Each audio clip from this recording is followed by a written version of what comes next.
Hola, soy Roberto Basolo y es Tiempo de Negocios. La propuesta de este episodio es conversar alrededor de construir acuerdos, el cual parece ser un tema central en el desarrollo nacional. Para eso hemos invitado a Santiago Sena. Santiago Sena, filósofo, doctor en negocios, amplio trabajo en la función pública en acción social, actual profesor de la Escuela de Negocios del IEM, Montevideo, Uruguay. Hola Santi, gracias por venir a compartir con nosotros este episodio. ¿Qué tal, Roberto? Mil gracias a vos y a Diade por la invitación, un placer.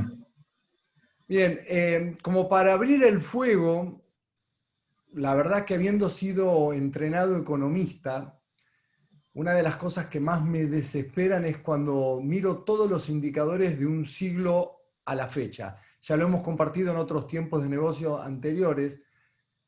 Argentina es un país que lo miremos por donde lo miremos, está inmerso en una profunda decadencia. Un siglo de decadencia, y cuando uno sigue mirando la realidad social, parece que el sistema no reacciona. Santi, ¿por qué no reaccionan los sistemas sociales? Ya, como bien describí, Roberto, estamos en un ciclo de declive o decadente. A veces cuesta ver o notar, porque como la ranita o la historia de la ranita que está en el agua hirviendo y la temperatura va subiendo muy lentamente, no se da cuenta de que está siendo cocinada, a veces al país le pasa eso. La lentitud de alguna degeneración o de declive genera por ahí la impercepción, o sea, la posibilidad de que no nos vayamos dando cuenta, así como cuando sucede un accidente, una crisis rotunda que te rompe o te destruye, ¿no? Entonces la decadencia viene siendo paulatina, pero eso no explica, ¿sí? La gravedad de los indicadores, ¿no? Que vos acá en Tiempo de Negocio venís escribiendo muy bien respecto a las imposiciones totales que tienen las empresas, la cantidad de impuestos, las regulaciones, la papelización de lo que está digitalizado, la inflación y por lo tanto este resultado que es el empobrecimiento relativo del país y la imposibilidad de brindar oportunidades para los ciudadanos. Los países y en el fondo los sistemas primero tienen una gran complicación, que es definir los problemas. Cuando vos no podés definir o sea, definir etimológicamente quiere decir delimitar, que le ponés límites al problema. Una vez que vos lo delimitaste, lo podés definir adecuadamente, podés abordarlo adecuadamente. Cuando vos no tenés muy claro los límites, son confusos, son difusos, es muy difícil abordar algo que no entendés, ¿sí? Entonces, el primer gran problema que tiene el país a nivel sistémico es que no encuentra ni siquiera consensos sobre cómo definir los problemas. El primer gran paso pasa por ahí, ¿sí? Entonces, ¿cómo se hace primero para definir un problema y cuál es la importancia de definir el problema y qué tipos de problemas son los que tiene Argentina? Esa es la primera conversación que hay que tener, ¿sí? Vamos a tomar un ejemplo polémico. Yo lo uso mucho en clases, lo uso mucho en conversaciones, en charlas, etcétera, porque enseguida respondemos desde un lugar volitivamente muy lógico, pero que veamos qué pasa. Trabajo infantil. Yo propongo este tema, en general con slides, algunas imágenes. En las primeras imágenes, chicos en situación de calle, gente que está limpiando por ahí el vidrio de un auto, o trabajando en la agricultura familiar, o en un taller de costura. La pregunta es, sí, no, o depende, ¿no? La gente en general muy reactivamente dice, no, trabajo infantil bajo ningún punto de vista, estoy totalmente en desacuerdo, no estoy a favor del trabajo infantil. Perfecto. Siguiente set de imágenes, una imagen de las inferiores de Boca entrenando, una imagen de los pañales Huggies con la foto del bebé, un videito muy corto de Justin Bieber a los 15 años cantando, unas capturas de series que en general van cambiando todo el tiempo, de Disney Channel o de Cartoon Network o de fuera, donde hay actores que tienen una edad infantil o una adolescencia muy temprana, que están en la pubertad. De vuelta a la misma pregunta, ¿trabajo infantil? Sí, no, depende. De repente caras impavidas, sorprendidas, se empiezan a cruzar los participantes de un MBA y empiezan a discutir. No, bueno, pero en realidad depende. Bueno, entonces vos decías que no recién, ahora depende. Lo seguimos complicando. ¿Qué pasa con el padre, ¿sí? Que tiene un hijo adolescente, 13, 14, 15 años, y le dice, mira, en vez de vacaciones me vas a acompañar al taller, tengo una carpintería, ¿sí? No le paga, ¿sí? Pero le está enseñando el oficio familiar, trabajo infantil, ¿sí? Sí, no depende. Claro, de repente como que la realidad empieza a complejizarse.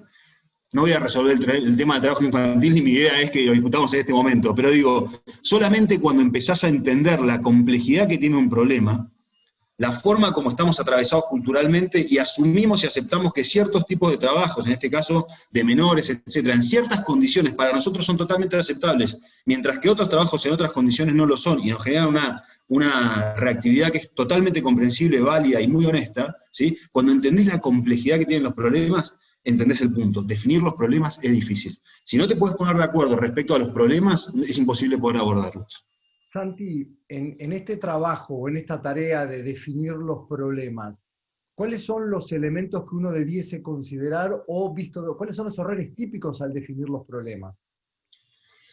Mirá, la realidad es que uno tiene a veces la tentación de querer definir el problema solamente desde aquello que lo molesta o de la percepción subjetiva que tiene el problema para mí, ¿sí? Y entiendo que entonces el otro, el interlocutor, el que está en otra parte de la mesa o en otro lado del mostrador, pasa a ser una parte del problema y no una parte de la solución. Cuando defino el problema solamente desde mí y pienso que la solución la tengo solo yo, ya está, estoy complicado. ¿Sí? ¿Por qué? Porque algo que es contraintuitivo y que al país todavía no lo aprende, y la verdad que la historia, decían los antiguos, es una maestra muy paciente. Entonces te va a mandar la misma lección muchas veces hasta que la internalices y la aprendas. ¿Sí? Y lamentablemente lo que le pasa a Argentina, y por eso parece que esto es el eterno retorno de los estoicos o de los filósofos nihilistas, donde parece que la historia está condenada a repetirse de forma cíclica y circular, nos pasa a nosotros cuando no terminamos de aprender. Seguimos pensando en categorías de amigo, enemigo, grieta, anti, pro, no sé qué. La realidad es que seguir insistiendo en una mentalidad binaria a nivel social es una forma muy mala de encarar la forma de resolución de problemas. ¿Por qué? Porque no estamos entendiendo que los otros son parte del problema y también son parte de la solución, así como nosotros también somos parte del problema y parte de la solución. La definición del problema va a ser colectiva, la solución también. Si no podemos internalizar eso socialmente, a nivel sistémico es muy complejo que podamos lograr cambios duraderos. Se dice que la gente se resiste al cambio, y esto es tan así, es decir, cuando vemos un sistema, ¿qué se encuentra detrás de las resistencias, inclusive a definir bien un problema? Mirá, Ronald Heifetz es un pensador, es un politólogo, toma esa frase que no solamente es argentina o hispana, de la gente se resiste al cambio, dice, no, esto es un verso básicamente, la gente no se resiste al cambio, se resiste a las pérdidas que supone el cambio. Esto parece que es muy tonto, una distinción muy menor, pero no lo es. Cuando vos le preguntás a la gente, pongamos que vamos acá, somos ahora en este momento 70 personas, o un número redondo, 100 personas están participando de una conferencia. Entonces el presentador dice, bueno, vamos a levantar la mano a aquellos que estén a favor de cualquiera de estos enunciados. Quiero más pobreza para mi país. No, nadie levanta. Quiero mucha inflación en mi país. Nadie levanta. Por ahí tenés algún descolgado, un mal dormido que levanta, pero en general 99% te dirá no. Quiero que la calidad educativa empeore, que sea la peor de Latinoamérica. No, nadie. O sea, digo, es muy difícil entender que alguien esté en contra de que haya mayor igualdad, de que haya mayor posibilidad de que podamos explotar oportunidades, de que la gente tenga acceso a servicios, que los servicios públicos sean buenos, que haya honestidad y que no haya corrupción, que haya transparencia. O sea, digo, en general estamos muy de acuerdo. Entonces, ¿por qué? Si estamos todos de acuerdo respecto a lo que queremos, no nos podemos poner de acuerdo sobre cómo llegar. Fundamentalmente porque hay gente, hay grupos de interés que en este equilibrio, que es un equilibrio disfuncional, están cómodos. Y este nuevo equilibrio, el que supone que haya mayor igualdad, el que supone que haya mayor riqueza, el que supone que haya mejores oportunidades, le supone una pérdida. ¿Sí? Vamos a ejemplos muy concretos y del mundo de la empresa, así el auditorio se siente más cómodo. Un proceso de transformación digital. En general no conozco a nadie que te diga, no, qué mala idea digitalizar mi empresa, no tengo ganas, no, me parece que la mejor forma de llegar al siglo XXI es papelizándome, no, nadie te dice eso. Estamos todos de acuerdo con que la tecnología llegó para quedarse y que para adelante hay que digitalizar. Entonces todo el mundo, por lo menos desde el punto de vista aspiracional, tiende a pensar que la digitalización es un proceso que tarde o temprano llega al mundo de mi empresa en particular. Perfecto. Ahora, cuando quiero implementar los procesos de digitalización, de repente me encuentro con que no es tan fácil como parece. Y no porque la gente no entienda que es importante hacerlo, que la supervivencia o la mejor performance de la empresa va a depender de que logremos adecuadamente y efectivamente digitalizarla, sino porque de repente empiezan a jugar un montón de otras fuerzas, ¿sí? Que ni siquiera tiene que ver con lo que la gente dice, sino con lo que la gente siente y con lo que la gente hace. ¿sí? ¿A qué voy con esto? Vayamos a bajarlo más todavía. Hay un director, hoy tiene una fuerza comercial determinada, ¿sí? Sabe que con un proceso de digitalización, si de repente mete un CRM, vamos a meterle inteligencia artificial, nos vamos a vincular de otra forma con los clientes, etcétera, su fuerza de trabajo está sobre representada, tiene más gente de la que necesita. Al mismo tiempo también tiene quizás más presupuesto del que necesita. Y el área de sistemas, con este nuevo equilibrio, tiene menos gente de la que necesita y tiene menos presupuesto del que necesita, ¿sí? Entonces acá lo que hay es una lucha de poder, y hay un tipo de pérdidas que son las pérdidas directas. Cuando una persona tiene la percepción de que va a perder plata, de que va a perder poder, de que va a perder prestigio, va a querer inhibir el cambio, ¿sí? ¿De qué forma lo va a hacer? No va a decir, mira, yo no quiero tener menos presupuesto ni menos gente, o yo no quiero ser menos relevante en el directorio.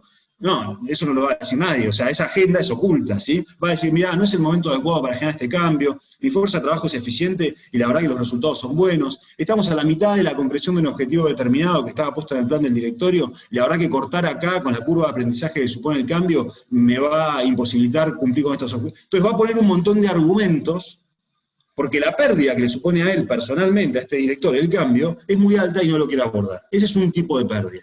Otro tipo de pérdida tiene que ver con las pérdidas de capacidades. Yo no me siento listo para este nuevo mundo de la digitalización. Entonces lo quiero boicotear, porque yo estoy cómodo así como estoy. El ejemplo del expediente digital en el gobierno, ¿sí? El expediente de papel tuvo un montón de historia y la gente sabía cómo operar con ese sistema. Cuando se quiere imponer o se quiere proponer el proceso de digitalización y expediente digital, había mucha gente que no se sentía, no solamente porque perdía poder, porque sabía cómo hacer cosas y ahora ya no sabe, sino porque este nuevo equilibrio supone que tengo que aprender a usar la computadora. No la sé usar. La gente tenía miedo a usar la computadora. Entonces, como se siente tan insuficiente en sus capacidades, se siente tan vulnerable, en vez de decir, mira, no me siento preparado, capacitame, te dice, no, este cambio es una porquería, no vayamos por acá, esta gente está loca, o esto va a generar pérdida de trabajo, te pone excusas, ¿sí? Y una tercera pérdida es la pérdida de lealtades. Si yo digo que sea este cambio, siento que estoy traicionando un colectivo que me trajo hasta acá. Esto, por ejemplo, en una negociación sindical es típico, ¿sí? Si yo no negocio este piso, la gente va a pensar que me estoy vendiendo. Entonces yo tengo que acá incluso aparentar una posición más combativa de la que internamente creo que es la correcta, porque si no lo hago la gente se va a enojar conmigo. Tengo miedo de que sientan que lo decepciono. Ese es un tercer tipo de pérdidas. Entonces la gente no es que está en contra del cambio, está en contra de las pérdidas que le supone el cambio, como gran cambio de paradigma que te propongo. Ahora, Santi, vos acá lo trajiste a Ron Heifetz y estás planteando, estás diciendo, miremos el problema del status quo, de la resistencia desde otro lado. Dijiste, vamos a ver el problema de definir el problema, vamos a ver el problema de la resistencia al cambio como resistencia ante las pérdidas que lleva el cambio, y no eso la gente se resiste al cambio. En parte le estás dando un enfoque distinto, en parte la estás complicando mucho más. Entonces, ¿cómo puedo destrabar esta situación? Si sabemos perfectamente, como Argentina, que tenemos décadas de haber intentado cosas que no funcionaron, tenemos décadas de haber buscado solucionar los problemas de una manera que no sirve. Este drama que a mí me duele particularmente, eso de que en Argentina te vas un mes y cambió todo, te vas 20 años y no cambió nada. Entonces, tenemos es decir, nos cuesta enormemente abordar el problema y a veces siento que lo que estás planteando de alguna manera es interesante y nuevo, pero como más difícil. ¿Cómo se empieza a trabajar esto? Mira, hay diferentes abordajes, Roberto. A veces a la gente la une el amor, a veces el espanto. O sea, la realidad es que puede ser que la envergadura de los problemas nos lleve a un nivel de criticidad tal que digas, no nos queda otra que sentarnos. Vamos a poner un caso muy cercano. Digo, que todo el mundo puede tener alguna referencia cerca. Una persona con un sobrepeso constante, ¿sí? Que incluso pueda estar empeorando con el tiempo, porque todos los años se engorda 1 o 2 kilitos más, ¿sí? Entonces, ¿qué empieza a hacer? Mira, me empezó a armar un indicador, el colesterol, me empezó a subir la presión, empiezo a tener algún tipo de indicio de una diabetes incipiente, el sedentarismo me está afectando porque ya me duele un poco la espalda, las articulaciones. Claro, esto es el país, ¿no? Entonces, de repente te sube la inflación, tienes una carga impositiva muy alta, ya no se puede crear valor en tales sectores, si no hay un régimen industrial particular que depende de la voluntad de un funcionario, que no sé qué, se te va complicando, ¿sí? Entonces, lo lo que estás dejando de abordar, el problema que estás dejando de definir, es que estás excedido de peso y que tenés que abordar ese problema. El problema para vos tiene un montón de pérdidas. ¿Por qué? Porque la comida con los amigos, porque el gustito que te das con tu mujer tomando un vino y comiendo chocolate en una película. Cada uno sabrá por dónde pasa. No te sentís listo para salir a correr, ¿viste? Puede ser por un montón de cuestiones que no te animes a abordar el problema en términos adaptativos. Sí, que es la propuesta de Ron Heifetz. Entonces, ¿por dónde empezar? Lo primero que hay que hacer es tomar conciencia, y es entender, ¿sí?, que en el caso del sobrepeso estás solo, ¿no? Pero por ahí es un tema sistémico, porque tu mujer también cocina cosas muy, muy ricas que a vos te encantan, y en la heladera hay cualquier cosa y te tentás. Bueno, puede ser que se pueda abordar sistémicamente, por supuesto que sí. Pero digo, en términos de país, lo que hay que hacer es sentar a todos en la mesa. Y vas a decir, Santiago, es imposible, vuelan platos. Sí, sí, que vuelen platos. No le tengamos miedo al conflicto que supone sentarnos. Primero, escuchémonos. Hay que empatizar con la necesidad del otro. Pero no puedo empatizar con un kirchnerista, no puedo empatizar con un macrista, no puedo empatizar con un sindicalista. Vos tenés que entender que la agenda del tipo, de la organización social, es el aprieta de sí, yo entiendo todo. Hay gente buena, hay gente mala en todos lados. Lo que tengo que hacer es sentarme y escuchar. Todos son parte del problema y todos son parte de la solución. A nivel sistémico, estamos en una situación de decadencia, ¿sí? Entonces, ¿cuáles son los intereses? ¿De qué forma me adapté yo? Puedo empezar por ahí. ¿De qué forma me adapté yo a un sistema decadente y cómo le saco beneficio? ¿Sí? Entonces, ahí puedo empezar a abrir el juego de ese lugar y empezar a escuchar a los demás. ¿Supone construcción de confianza? Por supuesto que supone construcción de confianza. La tentación argentina, la tentación latina en general, porque es una forma de pensar, es estatista. Que venga alguien y que destrabe la situación de conflicto, ¿no? Entonces, una especie como de, mirá Singapur, mirá China, había un gobierno centralizado que tomó todas las decisiones. Bueno, perfecto, eso aplica en esos gobiernos autoritarios. En Singapur no pueden ni escupir el chicle.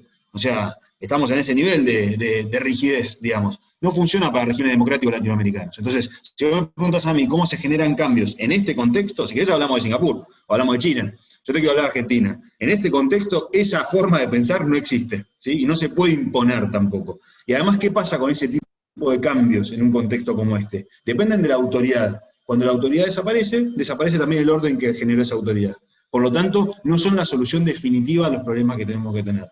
Los problemas pasan por bajar un poco las resistencias, ¿sí? Y tratar de escuchar cuáles son los intereses, las pérdidas, la agenda oculta de los demás, y abordarlas efectivamente en un proceso de cambio, donde también tenemos que generar consensos respecto a los propósitos. Ahí creo que está la primera pauta, y creo que está la esperanza, en buscar los propósitos comunes. Los argentinos no pensamos cosas tan distintas sobre el país que queremos. Todos en general queremos un país donde haya igualdad, todos en general igualdad de oportunidades, todos en general queremos un país donde la gente no se muera de hambre, donde la inflación no sea alta. O sea, hay una serie de consensos fundamentales, ¿sí?, que en general compartimos. Habrá matices distintos, habrá distintas formas de llegar ahí, donde tenemos grandes discusiones ideológicas, etcétera, pero la realidad es que podemos generar una agenda común, y en función de eso entender dónde está el mapa de pérdidas, y cómo hacemos para llegar ahí de una forma que vayamos conteniendo a los distintos sectores que van teniendo pérdidas para lograr esos objetivos. Creo que esa agenda es más difícil, sí, por supuesto que es más difícil. Más fácil es darte la pastillita, Roberto. Tomar la pastilla para la presión, seguir comiendo chocolate, sé feliz, listo, te vas a morir en 5 años, ¿entendés? Así vas directamente al barranco.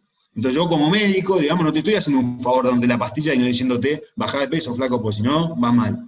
Mi objetivo como médico es ayudarte a que vos tomes las decisiones difíciles que supone el proceso de bajar de peso. Ahí va a estar la solución a largo plazo para tu situación. Santi, vos trabajaste bastantes años en acción social. ¿Podés bajar a todos los que estamos acá escuchándote, bajarnos a algún ejemplo concreto de cómo se construyeron o cómo se construyen acuerdos? ¿Qué cosas ayudan, qué cosas hacen que fracasen?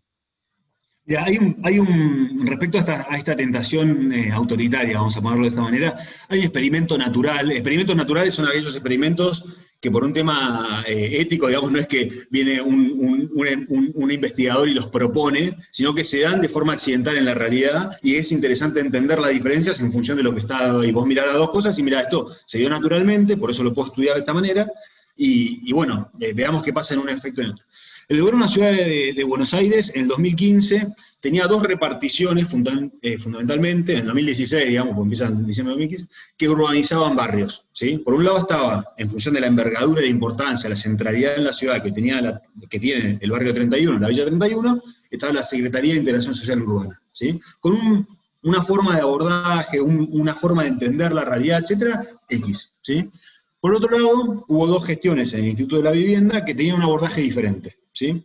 Un abordaje en función de ciertos objetivos que eran, mira, acá estamos más apurados, necesitamos mostrar resultados rápidamente, la situación del barrio 31 es una situación crítica, acordate el contexto pre-2016, donde se había fomentado desde el gobierno nacional el aumento de gente viviendo en el barrio a través de la provisión de material, etcétera. Bueno, ese era el contexto, entonces los objetivos políticos y sociales eran mucho más urgentes. ¿Sí? El barrio 20, no lo conoce nadie, queda en el sur de la ciudad, no tenía ese apremio. ¿Sí? Entonces vos en un lugar tenías una agenda donde estabas muy apretado de tiempo, necesitabas mostrar resultados rápidos, en la otra estabas más tranquilo. Los procesos, por tanto, que se implementaron fueron distintos. El primer proceso fue más top-down, ¿sí?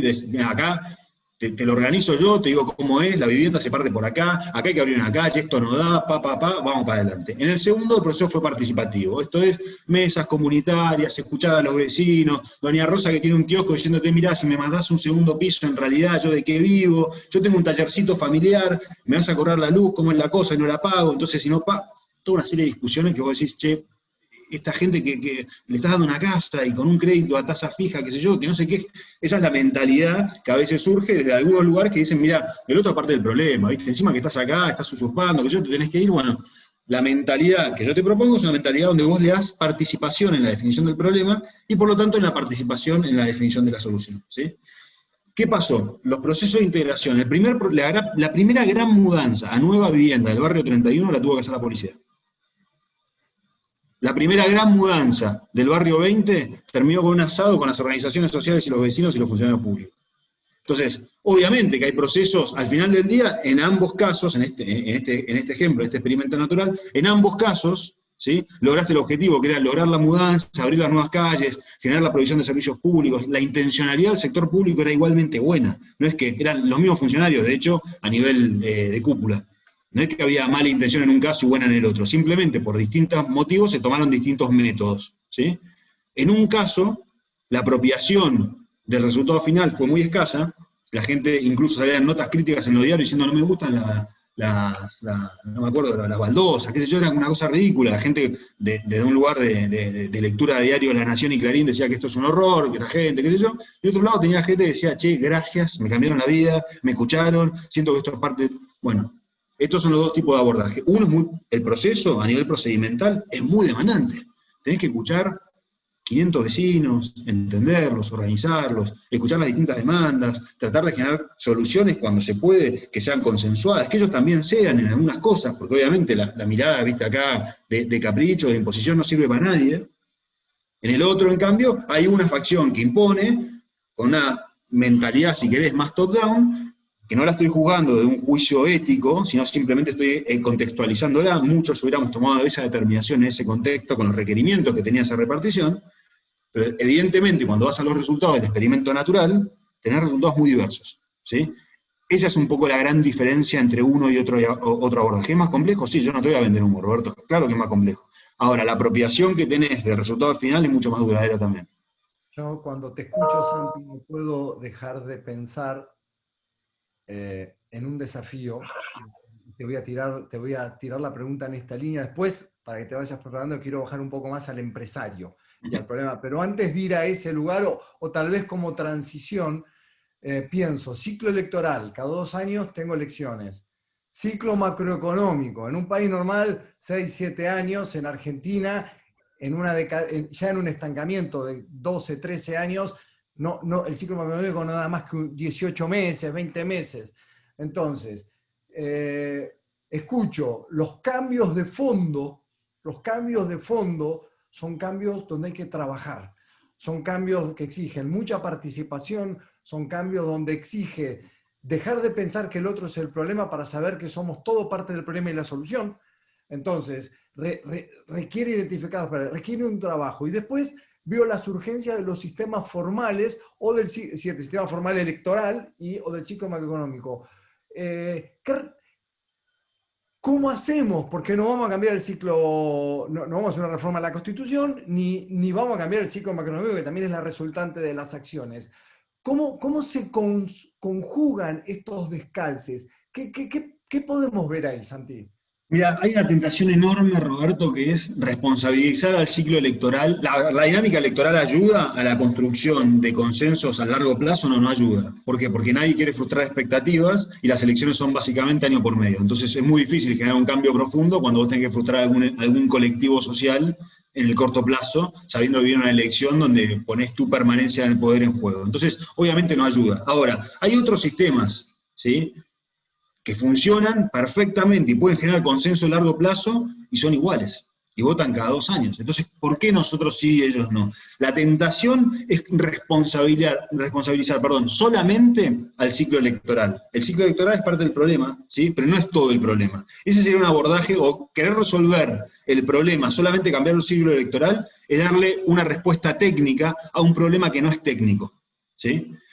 ¿Por dónde pasa la verdadera solución? De vuelta, por construir consensos, ¿sí? Entonces, si vos construís consensos, no importa si este año los legisladores son 51% de un color o 51% del otro color, ¿sí? ¿Por qué? Porque vos ya construiste el consenso. Entonces, en todo caso, debatiremos algunos límites si alcanza una reforma, por ejemplo, educativa en particular, y diríamos, bueno, enviar los recursos en vez de acá a resolver con esta o con esta otra distribución. Pueden matizarse, pero sabemos que el objetivo es uno, ¿sí? Entonces, cuando vos construís ese consenso, no importa tanto que vayan cambiando las ratios, digamos, las razones entre legisladores en la Cámara de Senadores o de Diputados, ¿sí?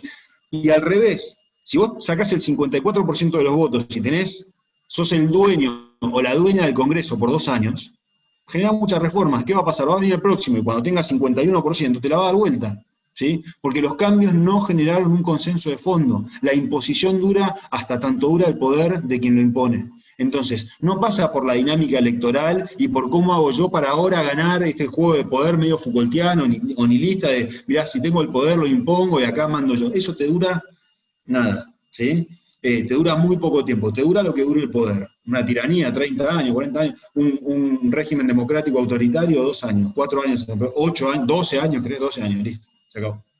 Es interesante, Santi, porque visto así lo damos vuelta. En realidad, si no hay consensos, ninguna solución va a durar. Le está dando vuelta al problema. En realidad el problema es cómo construimos los consensos. Es decir, dado el ciclo electoral, para que el que sube no rompa todo lo de lo anterior.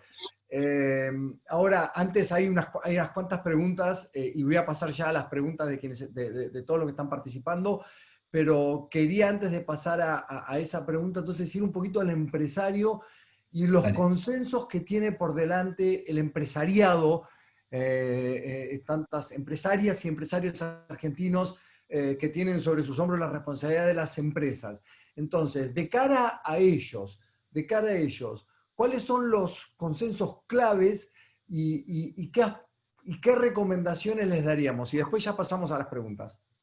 Mira, lo primero que tiene que hacer cada grupo, digamos, de interés social es identificar algunas causas que sean comunes, ¿sí? Y para eso probablemente tenga que internamente el empresariado, ¿sí?, entender cuáles son sus puntos de dolor, cuáles son sus pérdidas, y también ser capaz, de alguna forma, y perdón por la expresión, no se me ocurre una mejor, de depurar los intereses que sean espurios, ¿sí? Esto es, hoy, en el contexto actual que es decadente, el ciclo decadente argentino, para todos, digamos, o sea, para todas las personas que viven en Argentina, hay un ciclo decadente. Este ciclo decadente a algunos empresarios lo beneficia, y por lo tanto van a resistir el cambio. Entonces, estos empresarios deberían ser identificados por el mismo empresariado que separe la paja del trigo, ¿sí? Porque si no, en el imaginario común, y por eso, ¿qué pasa? En términos de imagen pública, el empresario argentino tiene la peor imagen de la región. ¿Por qué? Porque el argentino no es tonto, se da cuenta, ¿sí?, que hay algunos empresarios que con este régimen se benefician y que yo como consumidor final, por algo que es realmente malo o relativamente malo o regular en su calidad, pago un precio relativamente alto. No lo puedo comprar importado porque sale una fortuna, me tengo que conformar con lo que está acá. ¿Qué está pasando con estos empresarios? Se están beneficiando de un régimen o de un sistema, ¿sí?, que es disfuncional y que a mí, como consumidor final, no me ayuda. No estoy en contra de las trabas arancelarias, no estoy en contra de... O sea, tienen sentido las políticas públicas que incentivan determinadas cosas, por supuesto. O sea, no estoy en contra de eso, no es una cuestión de liberalismo, ni mucho menos. Se trata solamente de entender cuándo las herramientas, ¿sí?, que utiliza el funcionario público para diseñar política pública son usados con la intención que quiere, y cuando hay algunos grupos empresarios que se benefician de esto y que por lo tanto afectan a todo el sistema, ¿sí? ¿Por qué? Porque ponen sus intereses por sobre los intereses colectivos o sistémicos, ¿sí? Entonces, lo primero que te hace, imagínate, vamos a poner un ejemplo en el mundo sindical. Digamos, las centrales obreras tienen un montón de diferencias entre sí, y hay algunas que se benefician más de otros en función de los regímenes laborales que tienen. Ahora, yo no me imagino que todos colectivamente estén en contra, o que haya un grupo que diga, no, estamos en contra del aguinaldo o de las vacaciones pagas. No, hay consenso que tienen y lo van a defender siempre y a rajatabla. Entonces hay que generar consensos primero para dentro del empresariado. ¿Cuáles son aquellos puntos donde decimos, mira, la verdad que estamos todos de acuerdo, más allá que a mí me afecte de una manera o de otra, y que el régimen de imposición total de Dudin Binen me dé más del 100% es ridículo? O sea, no hay ningún país del mundo donde esto sea posible. Listo, esta es una bandera que podemos llevar colectivamente. Pongamos que el régimen de imposición total, no importa la industria, de cualquier empresa mediana llegue, no sé, al 70%, que eso sería igual el más alto del mundo, pero bueno, de lo más alto del mundo. Pero pongamos eso, ¿sí? 69.000 regulaciones, sí, es un toque ridículo. ¿Por qué no pensamos en 50.000? ¿Qué sé yo? Digo, en términos relativos sería una flor de mejora, una flor de simplificación. 165 impuestos, luchemos para que sean, no te digo 16, pero, sí yo, 80. Vamos un poquito a la mitad, a ver qué. Generás primero esa agenda, y que después el empresario pueda ir a generar un consenso, un diálogo con los otros actores sociales, para entender de qué forma afecta esto, por ejemplo, a los políticos municipales. No, mira, ¿sabes qué? Hay un problema de redistribución. Si yo no tengo estos impuestos, a mí, la provincia o el gobierno nacional no me pasa plata. Si no tengo plata, no puedo bancar mi estructura. Ah, bueno, entiendo tu pérdida. ¿Cómo hago entonces para afrontarla? Nos podemos sentar en la misma mesa y generar colectivamente un pedido de redistribución de ingresos federales. ¿Qué sé yo? Lo estoy poniendo en la mesa para que podamos entender bien cuáles son las posibles pérdidas de los distintos actores y por qué el sistema hoy está funcionando como funciona, que es mal. Entonces, ¿qué puede hacer el empresariado? Primero, separar la paja del trigo. Segundo, buscar esos propósitos comunes que sean propios del sector. O del grupo de interés, no del sector, porque no estoy hablando de industrias, sino de todos los empresarios, toda la gente que agrega valor, que crea valor en la Argentina, tiene, si querés, problemas comunes. ¿Cuáles son esos problemas? Identifiquémoslos, definámoslas. Después de eso, ¿qué soluciones planteamos para estos problemas? ¿Cuáles son nuestras banderas? ¿Cómo las queremos llevar adelante? Y después de eso, ¿cómo hacemos para convencer a los otros actores sociales de que la creación de valor es la clave de todo? Vos a un político le podés decir, mira, si no creas valor no puedes redistribuir. Cada vez redistribuís mayor escasez. Si distribuís escasez, en el fondo te estás empobreciendo relativamente. Hola, te estoy sacando una foto de lo que está pasando. Entonces, ¿cómo hacemos para que puedas redistribuir cada vez mayor riqueza? No estoy en contra de la redistribución, me parece fantástica, quiero la igualdad de oportunidades, igual que vos. Lo que no quiero es que te comas toda la riqueza, porque en algún momento te vas a acabar todas las alacenas y no va a haber nada para comer para nadie. Entonces, ¿cómo hacemos para que deje de irse la gente, de que deje de irse el talento? Esta camada joven de 40 para abajo está huyendo del país, porque se rompió un pacto intergeneracional. Entonces la gente va a buscar una mejor vida afuera. ¿Por qué pasa esto? Porque acá en Argentina no están las oportunidades. Entonces, ¿cómo se rompe? Poniendo estos problemas en común y poder conversar junto con los otros. Los otros son parte del problema, pero también son parte de la solución. Bueno, ahí tenemos una serie de preguntas en Zoom y en Facebook. Ceci, si querés, podés ir eligiendo algunas y vamos viendo cuántas podemos cubrir. Perfecto, Roberto. Sí, les hago una pregunta que hace Joaquín para Santiago. Dice, tu foco lo planteas desde la persona, pero esos líderes a los que tanto les demandamos, ¿están preparados para esta nueva realidad? ¿O nos lideran aquellos que viven con una trayectoria que les da una experiencia basada en lo que ya pasó? Es una muy buena pregunta, Joaquín. El modelo de liderazgo de Ron Heifetz, de quien hablamos hace un ratito, sí, distingue claramente entre aquellos que lideran, o que tienen la autoridad formal, y aquellos que pueden generar liderazgo, ejercicio de liderazgo y cambios a través del ejercicio de liderazgo, ¿sí? Entonces no hace falta tener la autoridad formal para ser el que moviliza un cambio, para definir un cambio, para definir una situación, abordarla colectivamente y por lo tanto generar una solución para la misma. Obviamente, cuando hablamos del mapa de pérdidas, quienes están en la dirigencia, algunos de los que están en la dirigencia política, algunos de los que están en la dirigencia empresarial, algunos de los que están en la dirigencia del mundo del trabajo, ya sea formalizado a través de sindicatos y gremios, ya sea no formalizado, como los movimientos sociales, están ganando un montón con este sistema. Entonces, si vos a una persona que por intereses espurios, porque es corrupto, o porque hoy se siente cómoda, ¿sí? No necesariamente es un tema de transparencia o honestidad. ¿Por qué está cómoda? Pues está ganando con el sistema, le decís que tiene que cambiar, no va a querer cambiar. Entonces no pasa por convencer a esas personas, pasa por movilizar un cambio desde otro lugar. Y ahí no dependemos tanto de esos liderazgos o de esas dirigencias que estamos criticando, sino que la posibilidad de cambio depende, el que motiva, el que moviliza el cambio. Por ahí es un grupo de empresarios que surgen de esta conversación y dicen, che, me interesa esto, ¿cómo hago para motivar y para movilizar este cambio? Bueno, empecemos generando una discusión, empecemos generando un consenso, vayamos a presentar esta cuestión a la Cámara. Mi Cámara no me representa porque está muy sesgada, bueno, ¿cómo hago para buscar otros empresarios en mi nivel, una empresa mediana, una empresa chica, una empresa grande, que tengan los mismos intereses? Y empezar a generar desde muchos lugares el movimiento, ¿sí? En la definición de los problemas y después en la búsqueda de sus soluciones. No depender de la dirigencia diciendo, mira, yo ya le levanté el problema, ahora depende de otro, ¿no? Como que enseguida la tentación de vuelta es poner sobre la autoridad la responsabilidad de resolverme los problemas, yo estoy acá esperando, ¿sí? Obviamente que lo ideal debería ser eso, por eso son los que están representando, pero si no lo hacen, ¿sí? Las cosas hasta ahora no han cambiado, solamente declinan. Entonces, ¿qué puedo hacer al respecto? Motivar el cambio yo, como alguien que va a ejercer el liderazgo. El liderazgo no es algo que se tiene o no se tiene, no es binario, no es el mate, lo tengo, y si no lo tengo en la mano no lo tengo más. Es algo que se ejercita, lo puedo ejercer en este momento, en este sentido, en este ámbito, en este campo, yo ejercito el liderazgo, ¿sí? Y de ese lugar puedo generar una posibilidad de cambio.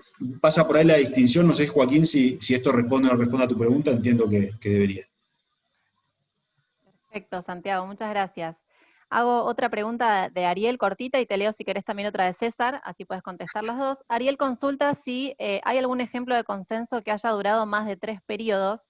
Y después, César, algunos puntos claves para ayudar a la persona a trabajar sus pérdidas. Si nos podés ampliar un poquito eso. Bueno, muy buenas preguntas las dos. En el campo de lo social, obviamente, o en el campo de lo político, hay un montón de cuestiones que se van abordando y que duran más de 3 periodos. Uno tiene la tentación enseguida de pensar en historia hiper reciente argentina, historia contemporánea, kirchnerismo, antikirchnerismo, peronismo, antiperonismo, grieta, etcétera. Entonces, no, nada de lo que hizo el kirchnerismo está bien, nada está mal.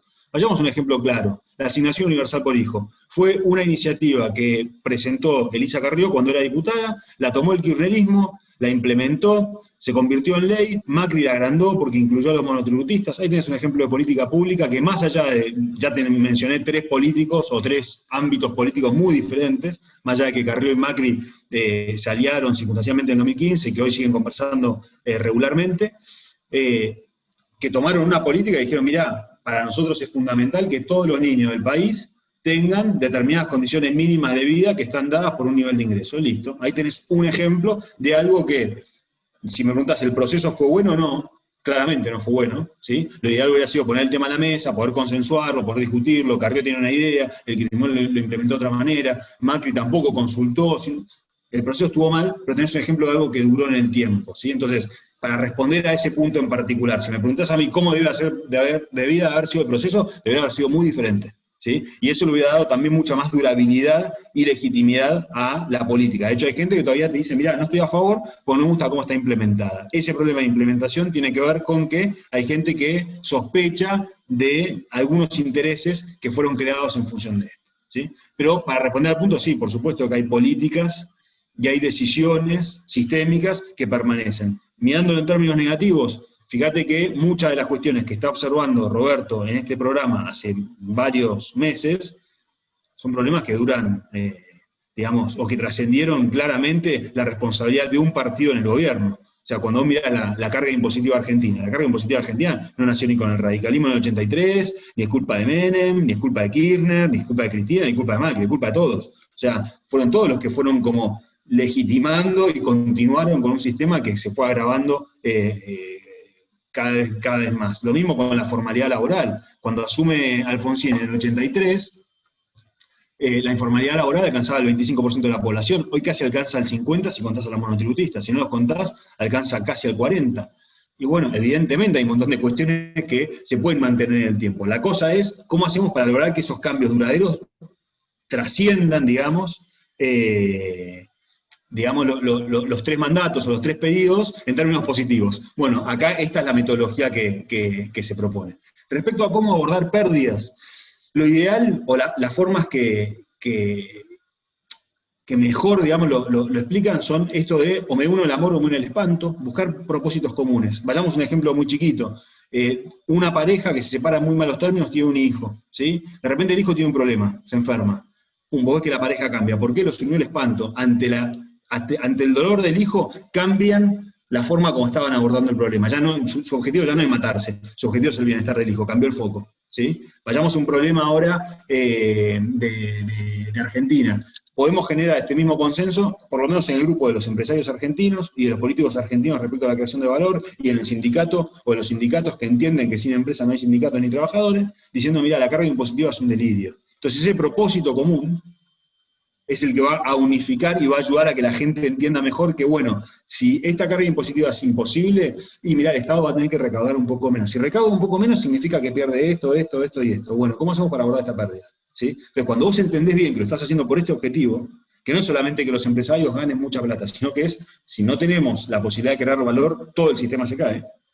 Ese propósito en común, ¿sí?, hace que vos le puedas dar mucho mayor sentido a las pérdidas. La segunda, hacerlo participativo. Cuando vos participás del proceso, sos parte del problema y sos parte de la solución. Si no participás, tenés todo el derecho del mundo a hacer pelota al proceso y a quejarte. Ahora, si vos fuiste parte de la mesa que negoció, hacete cargo. Vos estuviste ahí sentado y manifestaste tus intereses, ¿sí? Entonces, ahora sos parte del problema y también sos parte de la solución. Es mucho más difícil que una persona que formó parte del proceso te lo boicotee. Ex post, ¿no? Porque vos le podés decir, che, espera, vos eras un constituyente del 94, vos reformaste la Constitución, ¿por qué la criticás tanto? Ya empiezo a balbucear, pues no sé bien cómo decirte que yo fui parte del proceso de transformación, pero al mismo tiempo estoy muy conforme con el resultado. Yo fui parte de eso, ¿sí? Santi, antes de ir a la siguiente pregunta, voy a destacar algo de lo que estás diciendo permanentemente, que en este abordaje se saca del medio a la persona en cierto aspecto y se pone el problema en el medio. Entonces, es decir, lo que se abordan, es decir, un modo de romper el Boca River es, no estoy atacando a alguien, sino lo que estoy buscando es solucionar un problema. Lo que está en el centro es el problema y no la persona. Te cuento un ejemplo caricaturesco. Uri Levin, que es el fundador de Waze, vos sabés, Roberto, que mi otra faceta está mucho en el mundo emprendedor. Usa una remera, la usa siempre, pongan Uri Levin con B corta en Google, lo van a encontrar seguro esa remera, que es, hay que enamorarse del problema, no de la solución. Porque obviamente en términos emprendedores el sentido que tiene esto es que tu propuesta de valor está siempre adaptada al pain, digamos, del cliente. Pero en esta agenda que nosotros estamos planteando acá, también es muy ilustrativo, porque la gente, los partidos políticos, los gobiernos, las empresas, los sindicatos se enamoran de las soluciones. De repente para un sindicato una solución es un derecho adquirido, para un movimiento social también, es ahora el statu quo, son las condiciones en las que jugamos. La realidad es que las soluciones son contingentes y solamente tienen validez de forma parcial y temporaria en función de que resuelven problemas. Cuando lo dejan de resolver es una respuesta vieja para un problema. Una respuesta vieja no está adaptada, lo que no se adapta se muere. Es Darwin esto, o sea, no es ni filosofía ni economía. Ceci, seguimos con preguntas entonces. Bueno, perfecto. Te hago una pregunta de Lola, Santiago. Dice, el desafío de lograr consenso es claramente complejo. Ahora, ¿cómo se logra un mínimo consenso entre actores distintos cuando alguna de las partes está dispuesta a ceder y hacer sacrificios para procesar, para poder encontrar una solución común, pero el sistema igualmente castiga a aquellos que quieren alterar el orden de las cosas? Cuando son muchas las facciones que pierden, la resistencia del cambio es sistémica. ¿Esto qué quiere decir? Cuando vos tenés que, para cambiar este equilibrio, en este equilibrio, decíamos, este equilibrio disfuncional, ¿sí? Y decadente de Argentina, están ganando algunos políticos, algunos empresarios, algunos sindicalistas y algunos movimientos sociales. Cambiar y generar un nuevo equilibrio genera que todos estos grupos de interés que están representados en toda la sociedad pierdan cosas. Entonces, la resistencia al cambio es sistémica. Todo el sistema te dice esto es una mala idea. Vos sos un anárquico, vos sos un revolucionario, sos esto, sos lo otro. Atacan a la persona, atacan sus argumentos, atacan el grupo, atacan la proveniencia, atacan todo, ¿sí? Porque tienen tanta resistencia al cambio que no quieren cambiar.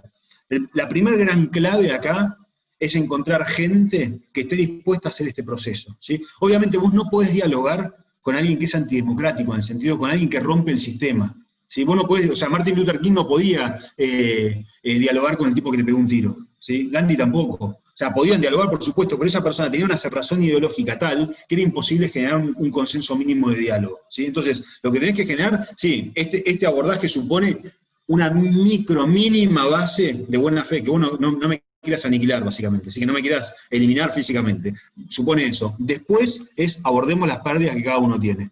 Supuesta la buena fe o la búsqueda de propósitos que son relativamente comunes, supuesto eso, esta metodología aplica. Si vos me decís, no, mirá, tenés un sindicalista o un empresario corrupto que está totalmente cooptado por el sistema, etcétera, y bueno, el tipo no va a querer cambiar porque no quiere cambiar. O sea, no hay forma de que lo puedas convencer, ni siquiera mostrándole la desigualdad, la gente que se muere de hambre, 60% de los niños en la pobreza, no le importa. Se está forrando de guita con un sistema que le sirve. Entonces, ya está. Ese tipo no tiene que ser el interlocutor, ¿sí? Entonces, el sistema que estamos proponiendo supone una mínima dosis de buena fe. Es para gente bien intencionada que tiene intereses diversos. En esa agenda sirve. En la agenda de una empresa, en un proceso de digitalización o de internacionalización, ahí sirve, ¿sí? Ahora, si tenés un director de venta que es corrupto y que no quiere cambiar el sistema porque de esta forma se afana guita, y es muy difícil. Porque ahí la agenda no pasa por la buena fe de un tipo que tiene miedo del cambio. Pasa por la mala fe de un tipo que hoy está afanando con ese sistema y que por lo tanto no es que lo va a resistir, va a boicotear totalmente la posibilidad de cambio. Entonces, lo que hay que encontrar es actores bien intencionados, que los hay. Yo he dialogado durante la función pública, sigo dialogando durante mi vida académica con funcionarios públicos, con empresarios, con sindicalistas y mucho con gente de los movimientos sociales. Hay gente honesta, bien intencionada, recta en todos lados, hay gente muy mala, malintencionada y corrupta en todos lados. No es que los corruptos son políticos y sindicalistas y los buenos son referentes sociales y empresarios, ni viceversa, no, está bastante bien distribuida la bondad y la maldad en el mundo, digamos. Robert, estás silenciado. Sí, perdón, vamos con la última pregunta. Dale, perfecto. Es la última consulta que nos hizo Carolina, que dice, ¿crees que la industria agropecuaria, agroalimentaria, representa un ejemplo de buscar propósitos comunes trabajando en el consenso para obtener resultados positivos a largo plazo? La verdad que me siento incómodo respondiendo sobre una industria en particular que no conozco tanto. Tengo amigos que están en la industria, por supuesto, pero deberíamos estudiar mejor el caso, yo lo debería estudiar mejor el caso como para poder responderte afirmativo o negativamente. Lo que sí te puedo decir es que hay ejemplos, no sé, pienso en la industria vitivinícola mendocina, por ejemplo, o de San Juan, donde tenés iniciativas que están bien descritas en la literatura, que las conozco mejor. De hecho, hay un ex profe del IADE que escribió varios papers al respecto, donde se muestra claramente cómo cuando se pone una agenda en común, un propósito en común, se empiezan a dar un montón de situaciones que hacen que a nivel sistémico la cosa mejore y que por lo tanto los productos tengan mucho mayor valor agregado, sean exportables internacionalmente, etc. Entonces se dan toda una serie como de mejoras muy notables y muy mensurables, muy medibles, en función de una agenda que se va trazando colectivamente y en común, tanto por funcionarios como por los diversos actores del sistema social, político y económico de, en ese caso, la provincia y esa industria en particular. ¿Sí? Entonces, no quiero evadir la pregunta, pero la verdad que no me siento tan cómodo hablando del sector agropecuario y alimenticio en particular, porque lejos de ser mi área de expertise. Bueno, Santi, te agradezco muchísimo el tiempo que nos diste. Han quedado un montón de preguntas, pero necesito respetar las agendas. Muchas gracias a todos los que están acá y nos veremos en unas semanas en otro episodio de Tiempo de Negocios. Muchas gracias a vos, Roberto, y gracias a todos por la paciencia de aguantarme un rato.